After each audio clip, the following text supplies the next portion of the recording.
Unaposoma Matendo ya Mitume sura ya 2 mstari wa 42, sasa ukiteremka 43, utaona kwamba hakukuwa na mtu yeyote ambaye alikuwa na shida, kwa sababu ule upendo wa ndugu ulikuwa pale.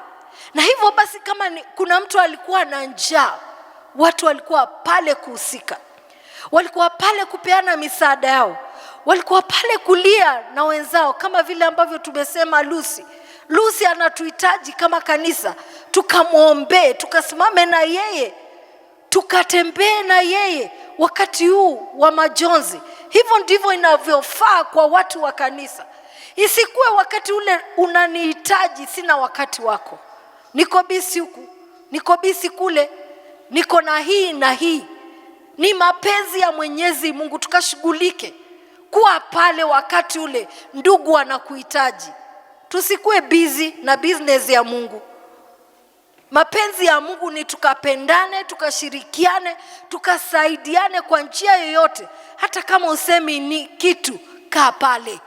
Hata kama utanyamaza, weka tu pale, mtu akuone uko pale. Yafaa sana. Kwa hivyo haya ni baadhi tu ya zile desturi ambazo ni nzuri kwetu kama Wakristo kuzikuza, kuzilea, na Mungu ataweza kutubariki sana.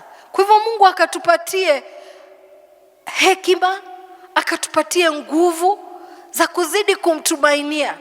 Tusiwe watu wa kupotoshwa, tusiwe watu ambao hawana matumaini kabisa, tusiwe watu ambao ni wa kuhurumiwa. Watu wako kanisa wanamjua Yesu, lakini tabia zao ziko mbali sana na ile neno wanasema wanaijua. Tukawe watu tofauti, tukawe watu wa kutegemewa katika desturi zetu, na tukikuza haya mambo, Mungu atazidi kutuinua na imani yetu itapaa. Vile ambavyo tulianza katika mwaka huu, tutamaliza mwaka tukiwa tumepaa juu katika imani yetu. Tutadumu katika imani yetu, na hapata kuwa na itikadi zozote za kutupotosha, na Mungu ataweza kutubariki pamoja.